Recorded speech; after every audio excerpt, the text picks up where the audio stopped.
আমরা নামাজি মুসল্লি ছিলাম না, আল্লাহ তাই আমাদেরকে জাহান্নামে পাঠিয়েছে। আল্লাহ রাব্বুল আলামিন নামাজের এত গুরুত্ব দিয়েছে। সবাই হাত তুলে বলুন, আজ থেকে নামাজ কেউ ছাড়বো না। জোরে বলুন ইনশাআল্লাহ। হে আমার যুবক, হে আমার যুবতী, খারাপ কাজ থেকে সরো, নামাজি হও, বাড়িতে নামাজ নিয়ে আসুন। অবাক হবেন, আমার মায়েরা পুরো বৎসর কোরআন পড়ে না, পড়ে বাড়িতে কোরআন খোলা হয় না। খুলে কখন? শুধুমাত্র রমজান মাস। আর কিছুদিন পরে রমজান মাস আসবে, কোরআন খুলবে। আচ্ছা আপনারা বলুন, কাঁচা পিতলের জিনিস জানেন না? জানেন না? আচ্ছা ওটা ব্যবহার করলে চকচক করে না ভরে রাখবে? ব্যবহার করলে। কোরআন এমন এক মুকাদ্দাস কিতাব, যদি কেউ পড়তে থাকে আস্তে আস্তে আল্লাহ তার গিলে গাঁথতে থাকে। জোরে বলুন সুবহানাল্লাহ। অনেক এমন বাবাজি আছে 5 ওয়াক্তের মুসল্লি, জিজ্ঞেস করুন সূরা ইয়াসিন পড়তে পড়তে মুখস্থ হয়ে আছে না? আছে। অনেক এমন মুসল্লি আছে সূরা ওয়াকিয়া মুখস্থ, আর রমজান মাসে একবার কোরআন খুলে খালা, তার ঘরে আর ফেরেশতা থাকে না। আ হা দু দু লেলা হেরা, তা বুঝে যে পুরো রমজান মাসে খালা 27 পারা পড়েছে থেকে থেকে। তারপরে 27 দিনে ইমাম সাহেবকে দিয়ে বানিয়ে যে হাফেজ সাহেবকে, হাফেজ সাহেব আমার 3 পারা বাকি আছে, একটু পড়ে দিয়ে বক্সে দেবেন। দেখবেন ছোট ছোট কাগজে নাম লিখে মেয়েরা দিয়ে পাঠায়। আমার 1 খতম আমার খালুর নাম, আমার 2 খতম আমার চাচির নাম, আমার 3 খতম আমার বাপের নাম। আচ্ছা গোটা গ্রামে 1000 মা যদি আমাকে দোয়া করতে দেয় কাগজে লেবে খালার নামে চাচুর নামে, তা আমাকে পাইকিরি দোয়া করতে হবে না? হবে না? রব্বানা আতিনা ফিদ দুনিয়া হাসানাহ ওয়া ফিল আখিরাতি হাসানাহ, আল্লাহ সবারই দোয়া করে। আর প্রতি দোয়াই 10 টাকা করে। আমাদের সমাজে সব নামাজও পাইকিরি চলছে। পাইকারি চলছে না? চলে যায়। হ্যাঁ দেখবেন রমজান মাস আসুক, যদি কোনো হাফেজ সাহেব একটু ধীর স্থির ভাবে পড়ে, নামাজে দেরি করে তারাবিতে, কি হাফেজ জান নিবে, একদম স্পিড নাই, হাই স্পিড হতে হবে যেন ফেরেশতারাও খুঁজে না পায় মাল করছে। এরা দোষ দেয় হাফেজের, হাফেজের দোষ নাই। একদিন যদি দেরি করে দেয়, বাইরে বেরি মুসল্লি কটা ঝামেলা। আগে রাখতে হতো না, হাফেজটাকে বেকার রেখেছিস বলে কেন? স্পিরিট না। 40 মিনিটে নামাজ শেষ করে আল্লাহু আকবার আলহামদুলিল্লাহ মালিক আমদের কানামদের কানা সুবহানাল্লাহ তাআলা দিন আনন্দ কালিমা গুনাহ। এরা বললে ফুটি দিলে বে দারুণ হাফেজ। ফেরেশতারা বলছে তুরাই জানিস, আমরা তো বুঝতে পারি না মাল পড়ছিল। এই তো সমাজের নামাজ। আর অথচ কোরআনে আছে আল্লাযীনা হুম ফি সলাতিহিম খাশিউন, নামাজ পড়লে ধীর স্থির ভাবে পড়ে। আমাদের নামাজ তো ওই জন্য রাসূল বলেছেন, রাসূল সাল্লাল্লাহু আলাইহি সাল্লাম বলেন ফাইন্নাহু ইয়ারাক, তোমরা নামাজে দাঁড়ালে মনে মনে ভাববে আমি আল্লাহকে দেখতে পাই বা না পাই, আমার আল্লাহ আমাকে অবশ্যই দেখছে। কিন্তু দুঃখের বিষয়, খালা নামাজের নিয়ত মেনে যা আসরেন আল্লাহু আকবার, আর ভাতের হাঁড়ি চুলোতে চাপানো আছে, এখন খড় দিয়ে জ্বলানো আছে, কাঠ দিয়ে আছে, ভাতের হাঁড়ি উল্টিয়ে পড়ছে মার গুলো, চড়বড় চড়বড় চড়বড় চড়বড়, আলহামদুলিল্লাহ। বুঝতে পারছেন? ও ভাতের হাঁড়ি দেখছে, ভাতের হাঁড়ি আর নামাজ একসাথে। নামাজ কেমন? আমাদেরও নামাজ তাই, দোকান করেছে একটা, আমাদের দেশের লোকের অভ্যাস হচ্ছে ঠিক একামত চালু হবে তখনই ছুটবে মসজিদে ঢুকালে, ঠিক কি না? শুরু হয়েছে আল্লাহু আকবার আল্লাহু আকবার, তখন তাড়াতাড়ি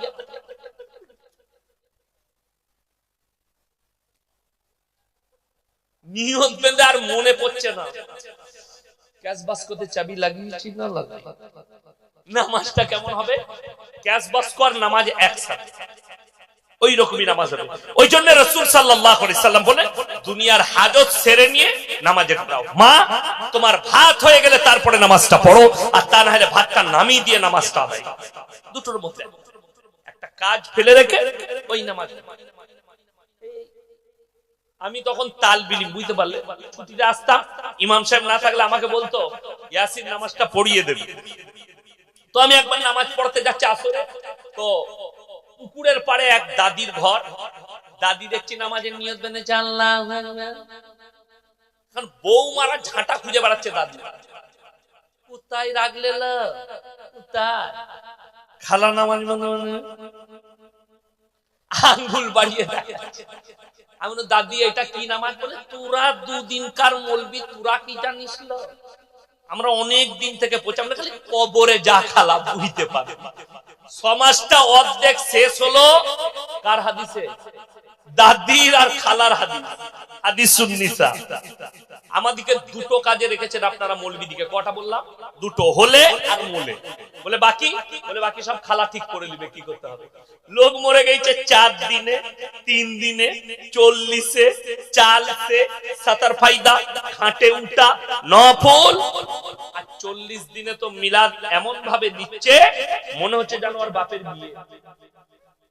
বোনকে বলতে যাচ্ছে, বুনাইকে বলছে, বিয়াইকে বলছে, বিয়ানকে বলছে, ফুপুকে বলছে, মামাকে বলছে, কিন্তু পাড়ার নেতাকে বলছে, হাজী সাহেবকে বলছে, বড় লোককে বলছে, এতিম মিসকিনকে বলে। ঠিক বললাম না? আর আপনি বলছেন আমার বাপের নেকি পাওয়া। যদি কোন মৌলবি স্টেজে বলতে পারে ইসলামে কোরআনে হাদিসে 40-এ পালন করা আছে, আমি ইয়াসিন জীবনে আর নদিয়া ডিস্ট্রিক্টে জলসা করতে আসবো না। Challenge, challenge. 40-এ নাই। আপনি দোয়া সব সময় করতে পারেন বাপের জন্য, পারেন না? পারেন, সব সময় পারেন। আমি আজকে স্টেজে দোয়া করব কার জন্য? আমার ফুপুই তো ভাই একজন হাফেজ মোল্লা কারি সাবান সাহেব আজকে ইন্তেকাল থেকে, আমি তার মাটি দিয়ে আসি এখানে। আমি তার লেগে দোয়া করবো, আল্লাহ আমার ভাইকে জান্নাতি করো। করতে পাবো না? পাবো। দোয়া হবে। তার লেগে আমাকে 40 দিন গুনে গুনে রেডি হতে হবে। কে বললো?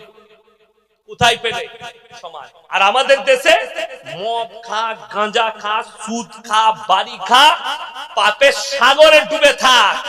40 দিনে হুজুরকে দাওয়াত দিয়ে মিলাদ পড়া, জান্নাত রেডি। এই যে টেন্ডেন্সি আপনার ব্রেনে ঢুকে গেছে, এইটাকে বার করুন, এই জিনিসটাকে বার করুন, তবে আপনি বাঁচতে পারবেন। আজকে সমাজ ধ্বংস হয়ে গেল, নামাজ পড়ে না, তার কারণে জানে আমি মরে গেলে পাপের সাগরে ডুবে থাকলো আমার পরিবার আমার জন্য মিলাদ পড়িয়ে আমাকে জান্নাত দেবে। আপনি এটা ব্রেনে ঢুকিয়ে নিয়েছেন, অথচ আপনার জানা নেই নবীজি সাল্লাল্লাহু আলাইহি সাল্লাম চাচার জন্য হাত তুলেছিলেন, হে আল্লাহ আমার চাচাকে তুমি ক্ষমা করে দাও। আল্লাহ অর্ডার দিলেন, নবীজিকে নিষেধ করলেন, মা কানা লিন নবী ওয়াল্লাযিনা আমানু আন ইস্তাগফিরু লিল মুশরিকিন ওয়ালাউ কানু উলি কুরবা। হে আমার নবী এবং মুমিনরা শোনো, তোমরা দোয়া করতে পাবে না যারা মুশরিক হয়ে বেঈমান কাফের বদ্দিন হয়ে মারা গেছে, তার লেগে দোয়া করতে পাবে না যদিও তারা তোমাদের নিকটতম আত্মীয় হয়। এরপর ভেবে দেখুন, আমাকে ভাড়া করে এনেছে। আচ্ছা, কোন মৌলবীর দোয়া শুনেছেন?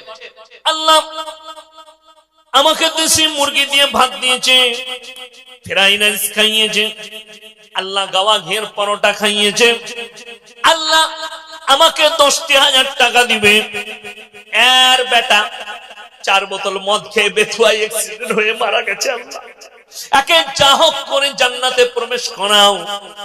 আল্লাহ আমাকে যখন টাকা দিয়ে যাকে শহীদের মর্তবা দাও। সে হুজুর মার খাবে না? আগে তো সেই মৌলবীকে মারবে। আর এই দোয়া কোন হুজুর আশা করি করবে না। আমরা কি দোয়া করি? আল্লাহ মুমিনিন মুমিনাত মুসলিমিন মুসলিমা, মুমিন মুমিন, মুসলিমিন মুসলিমা। কোন হুজুর বলবে না মাতালকে, গাঁজাখোরকে, সুদখোরকে জান্নাতে যাও। আল্লাহ চিরজীবন সুদ খেয়ে মারা গেছে, আল্লাহ আমাকে আল্লাহ জান্নাতে দাও। সে আগে কেলানি খাবে যে এই দোয়াটা করে। রেডি হয়ে থাকবে। আমার ভাই অনুরোধ করে বলে যাচ্ছি, আপনাকে পাপ থেকে সরে আসতে হবে। আল্লাহ তাআলা শুধু তাই নয়, এটা তো একজন নবীর কথা বললাম যিনি সৃষ্টির শ্রেষ্ঠ। নবীজির থেকে দামি লোক পৃথিবীতে কেউ আছে? কিয়ামত পর্যন্ত আসবে। যদি আল্লাহ নবীকে নিষেধ করেন তুমি তোমার চাচার জন্য দোয়া চাইতে পাবে না, তা আমার মতো ফুটো মৌলবীর আর কি দাম রইল? কথাটা বুঝতে পারেন? শুধু তাই নয়, বলে দিই হযরতে নূহ নবী পৃথিবীর যতগুলো আল্লাহ নবী পাঠিয়েছেন সব থেকে বেশি ইসলামের প্রচার করেছেন নূহ নবী। 950 বছর, 50 কম হাজার, জোরে একবার বলুন সুবহানাল্লাহ। তারপরেও মুষ্টি কত লোক ঈমান এনেছে। হযরতে নূহ নবী অনুরোধ করলে হাত জড়ো করে, হে আমার কওম, হে আমার সন্তান, আমার পরিবার, তোমরা আল্লাহকে বিশ্বাস করো, তা না হলে আল্লাহ তোমাদেরকে কঠিন আযাবে মুবতালা করবে। তার ছেলে কেনান বললে, তোমার আল্লাহ কি আযাব দিতে পারে? বলে, আমার আল্লাহ মুষলধারার বৃষ্টি দিয়ে বন্যায় তোমাদেরকে ডুবাতে পারে। কেনান বললে, শোনো, তোমার আল্লাহকে বলে দাও, তোমার আল্লাহ যদি বন্যা দেয় এমন উঁচু জায়গায় চেপে যাবো যেখানে তোমার আল্লাহর পানি পৌঁছাবে না। জোরে বলুন নাউযুবিল্লাহ। আল্লাহকে চ্যালেঞ্জ ছুড়লেন। আল্লাহ রাব্বুল আলামিন বললেন, হে আমার নূহ, তুমি এরপর নৌকায় চেপে যাও, যারা ঈমান এনেছে তাদেরকে নাও সাথে আর নৌকার উপরে প্রবেশ করো, যতগুলো জীব জন্তু পশু পক্ষী আছে জোড়া জোড়া লাও। ইতিহাসের পাতায় আজকে তারিখ পর্যন্ত পৃথিবীতে এত বড় প্রলয় ঘটেনি। মুফাসসিরিনরা লিখছেন, মুহাদ্দিসিনরা লিখছেন যে সমুদ্রের পানিকে আল্লাহ তাআলা 1250 ফুট উপরে তুলে দিয়েছিলেন। নূহ নবী দেখতে পাচ্ছেন তার ছেলে কেনান পানিতে ডুবে মারা যাচ্ছে। এটা মনে হয় জলঙ্গি নদী, তাই? এই জলঙ্গি নদীতে যদি কোনো বাচ্চা পড়ে যায়, তার বাপ যদি পাড়ে দাঁড়িয়ে থাকে ঝাঁপ দেবে না? দেবে না? যদি বাপ সাঁতার নাও জানে তাও ঝাঁপ দেবে। সন্তানকে বাঁচাতে হবে। হযরতে নূহ নবী আল্লাহর কাছে হাত তুলে বসলেন আর বললেন, লা আসিমাল ইয়াউমা মিন আমরিল্লাহ। ওগো আল্লাহ, এ আমার অরসজাত পুত্র, আমার কষ্ট হচ্ছে, আল্লাহ তুমি আমার সন্তানকে বাঁচিয়ে নাও। আমার আল্লাহ ধমক দিলেন, লামিনাল খাসিরিন, যে আমাকে মানেনি, আমার নবীকে দোয়া করো না। তুমি যদি আর একবার দোয়া করো, আমি তোমাকেও ক্ষতিগ্রস্তদের মধ্যে ফেলে দেব। এটা কোরআন। আল্লাহ ধমক দিলেন নূহ নবীকে, হাত নামিয়ে নাও, দোয়া করতে পাবে না। নূহ নবী সন্তানের জন্য দোয়া করতে পাইনি, আল্লাহ নিষেধ করলো। আর তুমি বলছো হুজুর সাহেবকে দাওয়াত দিয়ে জান্নাতে যাবে। বড় কষ্ট লাগে। শোনো, যদি জান্নাতে যেতে চান সবাই বলুন আজ থেকে নামাজি মুমিন হব। জোরে বলুন ইনশাআল্লাহ। নামাজি হন, মুমিন হন। আমাদের দেশটা অর্ধেক ধ্বংস হলো এক শ্রেণীর হুজুরদের দ্বারা। আমার ভাই, গল্প আর গুজব, এই স্টেজগুলো অনেকজন বলে হুজুর সুর দিয়ে বক্তব্য দিলে, সুরে জলসা শেষ, বুঝলি কি? বুঝি নাই কিছু, হুজুরের গলাটা খালি ভালো দিয়েছে। আর যদি 3 কিলোমিটার টেনে বায়ান করে, মায়েরা কি বলে জানে? কি গলা, দারুণ গলা। বুঝলি কি? বুঝে নাই। আমি মাসখানেক আগে হুগলি ডিস্ট্রিক্টে জলসা করছি, আমার থেকে অনেক সিনিয়র বক্তা, জুনিয়র, অনেক জুনিয়র। তখন বুঝতে পারলাম তার বক্তব্য শুনে, সে মোবাইলে পাস করা মূল। কিসে পাস করা বললাম? মোবাইলে পাস করেছে। শুনেলেন এমন একটা কথা বলছে যার দ্বারা কোরআন বিরোধী হচ্ছে, রাসূল বিরোধী। আচ্ছা বলুন, বড় পীর আব্দুল কাদের জিলানী রাহমাতুল্লাহ আলাইহির দাম বেশি না আল্লাহর কাছে রাসূলের দাম বেশি? আল্লাহ রাসূল সাল্লাল্লাহু আলাইহি সাল্লামের দাম অনেক বেশি। শুধু তাই নয়, বড় পীরের থেকে সাহাবীদের মূল্য বেশি। ঠিক কি না? কথা বলেন। কিন্তু বড় কষ্ট লাগে। ঘটনা শুনবেন। বাবাজিরা, মায়েরা, বোনেরা, 4 কিলোমিটার টানছে। আর আমি চিন্তা করি, আল্লাহ এই মূর্খ লোকগুলো দিন না থাকার কারণে, কোরআন হাদিসের জ্ঞান না থাকার কারণে এরা জোরে কি বলছে? সুবহানাল্লাহ। বুঝলি কি? বুঝে না। খালি ও বুঝেছে হুজুরের গলাটা ভালো। হুজুর যে ঘটনাটা বলছে মারাত্মক। কি ঘটনা বলছে? বাবাজিরা, মায়েরা, বোনেরা, বড় পীর আব্দুল কাদের জিলানী রাহমাতুল্লাহ আলাইহি দস্তরখানে খানা খেতে বসেছেন। বাবাজিরা, দেশি মুরগি দিয়ে ভাত খাচ্ছেন বড় পীর, এবং সেই হাড্ডিগুলো একদিকে বড় পীর রাখছেন। আমরা হাড্ডিগুলো এক জায়গায় রাখি না? রাখি না। এগুলো তুলে ফেলে দেওয়া হবে। বড় পীর খেতে খেতে হাড্ডিগুলো একদিকে রাখছেন। তেনার মুরিদ বললেন, বাবা আপনি যে এই হাড্ডিগুলো রাখছেন কিসের জন্য? বড় পীর বললে, বাবা আমি যে মুরগিটা খাচ্ছি, এই মুরগিটাকে আবার আমি জীবিত করার ক্ষমতা রাখি। নাউজুবিল্লাহ বলে। এত বড় বাদদিনী কথা আমি চ্যালেঞ্জ ছুড়লাম এই গোটা নদিয়া ডিস্ট্রিক্টের মৌলবীদিকে কেউ যদি একটা যঈফ হাদিস বার করতে পারে আল্লাহর হাবিব সাল্লাল্লাহু আলাইহি সাল্লাম দুম্বার মাংস খেয়েছে দুম্বাকে জীবিত করেছে একটা হাদিস দেখাও আল্লাহর নবী সাল্লাল্লাহু আলাইহি ওয়াসাল্লাম বকরির মাংস খেয়েছে এই বকরিকে জীবিত করেছে একটা দেখাও এই মিথ্যা কাহিনীর জন্য আজকে যদি বড় পীর আব্দুল কাদের জিলানী রাহমাতুল্লাহ আলাইহি জীবিত থাকতেন এদিকে কাফের ফতোয়া দিত বড় কষ্ট লাগে মক্কা থেকে মদিনা 470 কিলোমিটার রাস্তা কত বললাম 470 একটা মাজার পাবেন না আমার বাড়ি থেকে আপনাদের এখানে 161 কিলোমিটার রাস্তা 161 হাজারের বেশি মাজার বড় কষ্ট লাগে হাজী সাহেব কে আছেন হাজী সাহেব একটা আর কেউ নাই একটা হাজী সাহেব বেরিয়েছে জিজ্ঞেস করুন উনাকে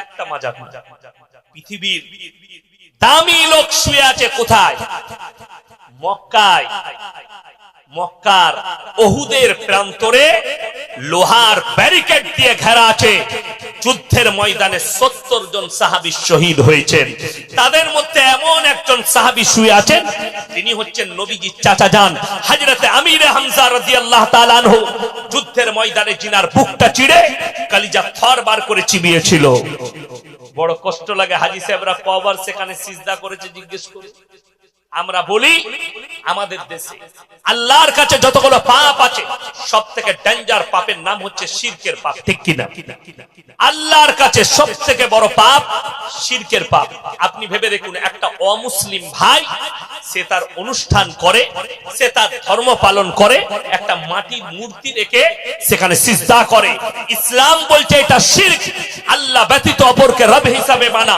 অথচ আমি দেখিয়ে দেব এই নদিয়া ডিস্ট্রিক্টে এই বর্তমান ডিস্ট্রিক্টে এই বাঁকুড়া পুরুলিয়া মুর্শিদাবাদ জেলায় এই পশ্চিম বাংলার মাটিতে দেখিয়ে দেব গাছের তলায় মাটির ঘোড়া রেখে হারাম করে চাদর টাঙ্গিয়ে সিজদা করছে বলছে এখানে পীর আছে আমার ভাই ওই ওরা সিজদা করলে যদি শিরক হয় তুমি মাটির ঘোড়ার সামনে কি করে সিজদা করবে কোরআন আমাকে গালি দেওয়ার আগে বাড়িতে মানে কোরআন খুলবেন যদি না থাকে যার কাছে আছে তার কাছে কালেক্ট করবেন আমি বলে যাচ্ছি পারা নম্বর 17 কত বললাম 17 একবারই শেষ রুকু শেষ পৃষ্ঠা কোন পৃষ্ঠা বললাম একবারই শেষ রুকু শেষ পৃষ্ঠা ইয়া আইয়ুহান নাসু যুরিবা মাতালুন ফাসতামিউ লা ইন্নাল্লাযীনা তাদউনা মিন দুনিল্লাহি লা ইয়াখলুকু দুবাবান ওয়ালা বিজতামাউ লা